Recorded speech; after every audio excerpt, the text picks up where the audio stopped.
The bombardment ceases, and in its wake lies a silence so vast, it feels like blasphemy.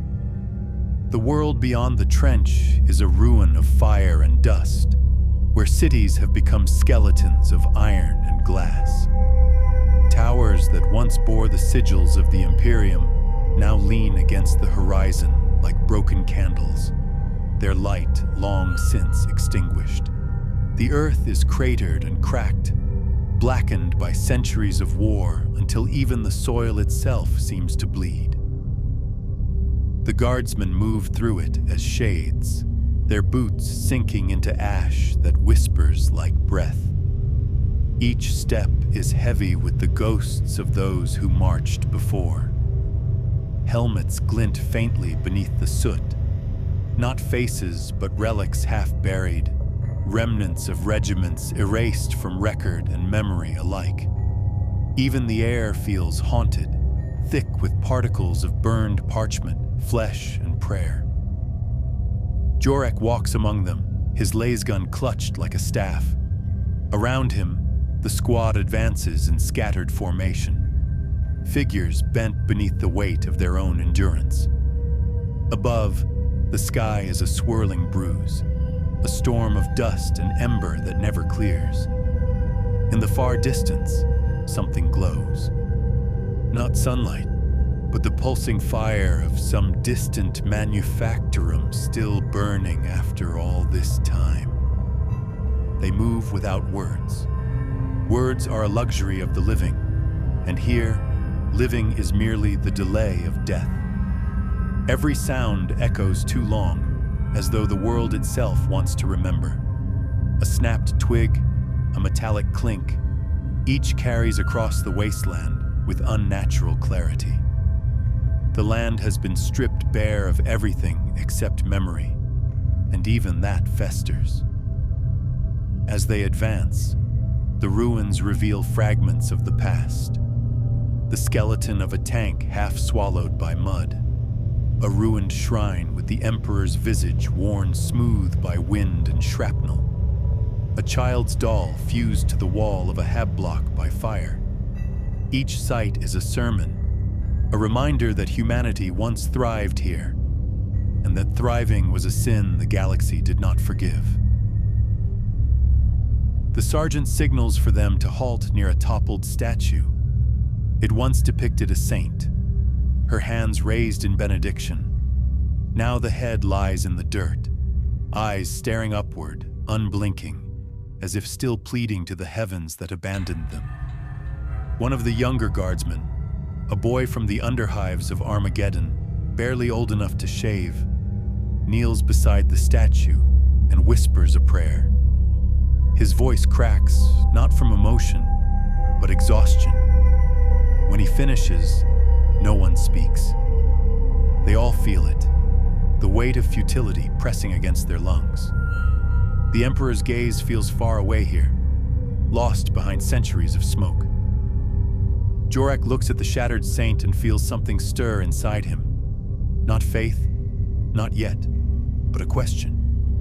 What if this, all of it, is not punishment, but test? What if endurance itself is divinity? The thought frightens him more than any Xenos or Daemon could, because if that's true, then their suffering will never end. He pushes the thought aside. Survival demands ignorance. Reflection is a luxury the dead can afford. The order to move comes again, and the column trudges onward into the darkening wasteland. Behind them, the broken saint watches, her marble eyes filled with dust, her blessing long forgotten. The wind rises, the ash swirls, the wasteland remembers. Night settles without ceremony. There is no twilight here, only the slow drowning of color until the world becomes a bruise of black and rust. The guardsmen move through it like flickering shapes, their outlines swallowed by the haze of promethium smoke and drifting ash. Somewhere ahead, a sound rises.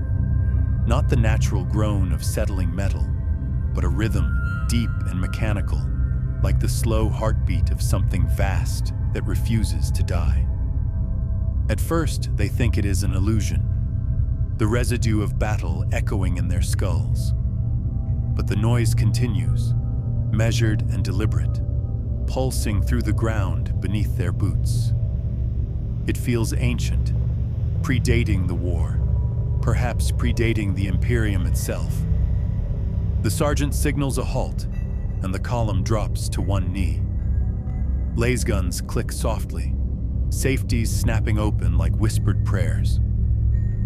Through the dim glow of the horizon, the shape emerges, a manufactorum, half buried and skeletal, its towers slanted like broken teeth. But deeper within its carcass, a faint light flickers, cold, deliberate, mechanical. It blinks in rhythm with the sound, a pulse of pale energy crawling up through shattered conduits and fractured glass. They approach carefully, boots crunching over slag and rusted cogs. The air grows thicker with static, the taste of ozone sharp enough to sting the tongue. Vox interference ripples through their comms, voices dissolving into distorted murmurs that almost sound like words. Almost. Inside, the manufactorum feels alive. Machinery still moves here, half sentient from centuries of neglect. Servo arms twitch without purpose, conveyor belts shift under their own dying inertia, and hydraulic pistons sigh like dying lungs. The symbols of the Omnissiah hang from chains above, their sacred cog motifs tarnished with grime. Once this place built the tools of war. Now it devours itself, endlessly recycling the remnants of its own decay. Jorek raises his light, its beam cutting through the darkness like a knife. The ray falls upon something enormous, a collapsed Skitari guardian, its metal limbs twisted and torn, its once silver mask fused to the floor. A faint red glow burns in the socket where its optic once was. For a moment, it seems to look at them. Machine spirit, one of the guardsmen whispers. It still lives. The commissar says nothing. His eyes narrow as he steps forward, studying the broken automaton. The faint glow pulses once, then again, in time with the hum of the building. A voice flickers through the static, faint and fragmented. Not human, not alive, but something in between. Function, maintain, emperor, watch. The words dissolve into a shriek of binary distortion. Sparks leap from the corpse of the guardian, and the hum deepens, vibrating through every bolt and beam. It is as if the manufactorum itself resents their presence, as though its machine spirit still remembers its duty and refuses to forgive those who abandoned it. The commissar gestures sharply. Move. But as they turn to leave, the walls themselves begin to stir. Massive gears grind somewhere below. Chains rattle, and steam erupts from vents long dormant. The structure shudders, alive with terrible purpose, the remnants of ancient programming mistaking them for intruders. The ground splits, and a gout of fire erupts from beneath the floor.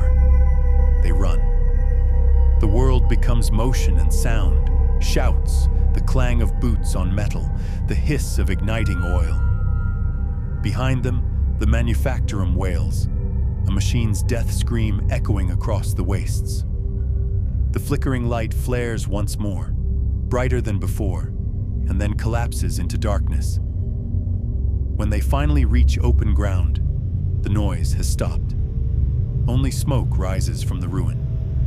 The commissar watches the horizon, jaw set, eyes reflecting the dying glow.